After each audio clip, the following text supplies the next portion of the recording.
ہمارے ہاں نا لوگوں نے اپنی اپنی مرضی کے حساب کے کام سمجھ لیے. بہت سارے کام ہیں دنیا میں کرنے والے. ایک بڑا بنیادی کام دعوت خیر دینا بھی ہے. آپ نے کبھی دیکھا ہے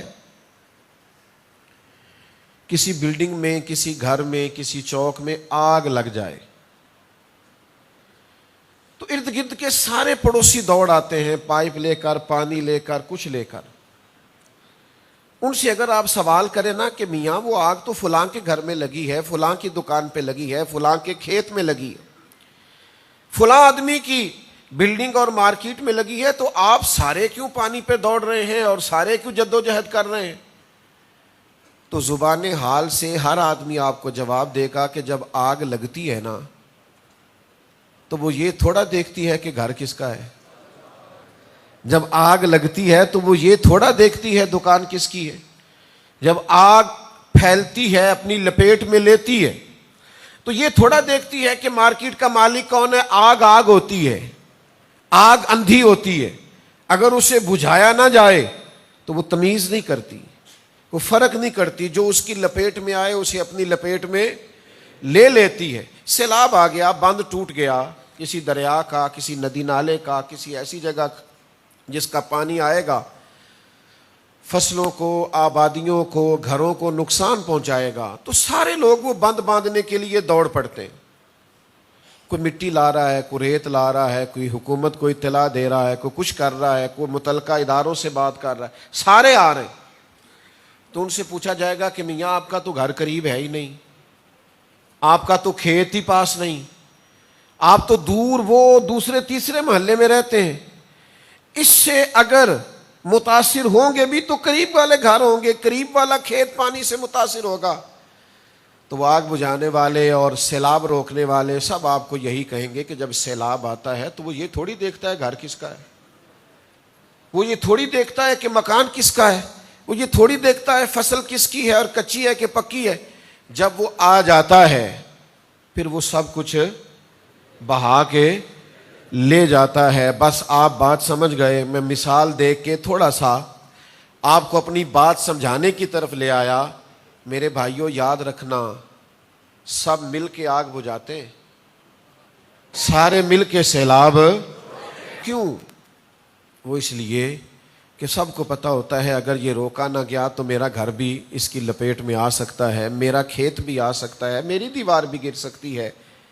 یہ دنیا میں جتنا برائیوں کا سیلاب آیا ہے، بے حیائی کا سیلاب آیا ہے، مجھ سے ناراض نہ ہونا، میں بہت ساری شادیوں پہ جایا کرتا تھا.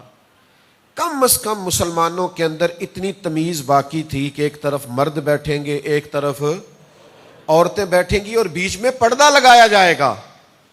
یہ میں چند سالوں سے دیکھ رہا ہوں وہ پردہ بھی ہٹ گیا ہے، وہ صورتحال بھی بدل گئی ہے. ہم نے خود آگ لگائی ہے چمن میں اپنے، بے سبب گردش ایام کو الزام نہ دو. ہم نے خود نور کا ظلمت سے کیا ہے سودا، کر کے توہین سحر شام کو الزام نہ دو.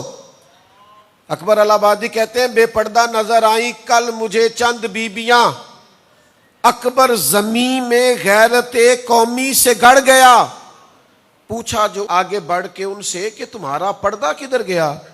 کہنے لگی وہ عقلوں پہ مردوں کی پڑ گیا، وہ مردوں کی عقلوں پہ پڑ گیا. آہستہ آہستہ سب پیسے آئے نہیں، جدت آئی نہیں، مال آیا نہیں، عہدہ ملا نہیں، اور لوگ جدید ہوئے نہیں، تمیز ہی ختم ہو گئی ہے.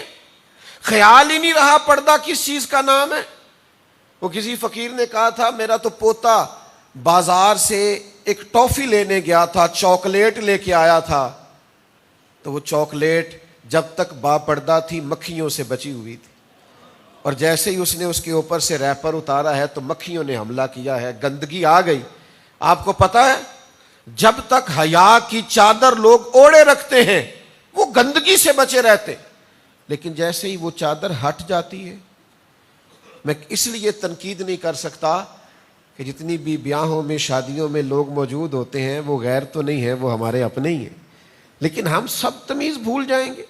سیلاب آ جائے گا گناہ کا. مجھ سے ناراض نہ ہونا، سیاںا آدمی ہے، سمجھدار ہے، پڑھا لکھا ہے، اس کے بالوں میں چاندی آ گئی ہے، لیکن اپنے موبائل سے اگر وہ واہیات ویڈیو کسی کو بھیجتا ہے تو مجھے بتانا کہ میں سوچ اور ذوق کا ماتم نہ کروں، میں اس معاشرے کو معاشرہ کہوں یا انسانوں کا بے ہنگم ہجوم کہوں۔ کچھ لوگ کچھ ایسی گفتگو کر رہے ہوتے ہیں جو ان کی شخصیت سے میچ نہیں کر رہی ہوتی، ان کا قد بہت اونچا ہوتا ہے، ان کا سٹیٹس بہت بلند ہوتا ہے، ان سے بہت بزرگی والی بات کی توقع ہوتی ہے، لیکن وہ ایسی گفتگو کرتے ہیں۔ کرنا کیا ہے، کس طرف جانا ہے؟ میں چھوٹا سا خادم الدین کا، میرے پاس بڑی تعداد نوجوانوں کی آتی ہے، میں دن رات ڈیل کرتا ہوں۔ میں نے آج آپ سے کہا تھا تقریر نہیں کرنی، دل کی باتیں کرنی ہے۔ میں آپ کو اللہ کو حاضر ناظر جان کے کہتا ہوں، میرا جوان برا نہیں ہے، داڑھی نہ بھی رکھی ہو نا، نماز پابندی سے خدا نہ خواستہ نہ بھی پڑھتا ہو، اور اس کا دینی حلیہ نہ بھی ہو، تو پھر بھی میں نے دیکھا ہے مدینے والے کا نام آئے تو اس کی آنکھوں میں چمک پیدا ہو جاتی، اس کی روح روشن ہو جاتی کہ میری ملت کا جوان برا تھوڑی تھا۔ لیکن جب چاروں جانب سوسائٹی میں ماحول ہی ایسا بنا دیا جائے، جب جدت کے نام پر اور دور کے تقاضوں کے نام پر بچوں کے ہاتھوں میں آگ کے انگارے دے کر انہیں کہا جائے کہ بیٹا نہ آپ نے اس کی تپش کے قریب جانا ہے اور نہ آپ نے جلنا ہے، پھر مجھے بتائیں قوم کیسے بچے گی؟ تو ہم نے کرنا کیا ہے؟ ہم نے کرنا یہ ہے کہ کسی ایک مبلغ کے ذمے نہیں لگانا، کسی ایک عالم کے ذمے، کسی ایک خطیب واعظ کے ذمے نہیں لگانا۔ جس طرح سارے مل کے آگ نہیں بجھاتے، ہم نے بھی سب نے مل کے دین کی تبلیغ کرنی ہے۔ جس طرح سارے مل کے سیلاب نہیں روکتے، بالکل اسی طرح سب نے مل کے، ہو سکتا ہے کسی سے ایک آدمی مشورہ کرتا ہو تو کسی سے 100 آدمی مشورہ کرتے ہو، تو کچھ نہ کچھ لوگوں میں تو ہم اثر رکھتے ہیں نا۔ تو اپنے حلقہ اثر میں ہر ایک نگہبان ہے، ہر ایک سے رعایا کے بارے میں پوچھا جائے گا، ہر ایک سے سوال ہوگا، تو تھوڑا تھوڑا کر کے جد و جہد کرنی شروع کریں۔ یہ کسی ایک آدمی کے بس کی بات نہیں رہی، میں سب جگہوں پہ نہیں جا سکتا، سب جگہوں پہ بات نہیں کر سکتا، یہ تو اب سب کو مل کے چلنا پڑے گا، اور مل کے چلیں گے تو اللہ فضل فرما دے گا۔